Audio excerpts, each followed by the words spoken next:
Good morning mga Kaongs Life. Nandito po tayo ngayon sa kalye ng Imnabal, kung saan matinding baha po ngayon dito. Ito po yung dulot ng traffic sa lugar nito. Dito lang po yun sa Nabotas.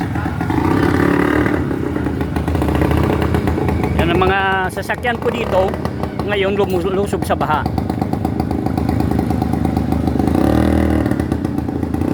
Napapansin yung mga Kaongs Life, mga tricycle, yan, yung mga tao lumulusog sa baha. Ito pong pinaka problema ng flood control. Ito ngayon ang issue. Yan mga Kaongs Life, mga estudyante lumulusob sa baha.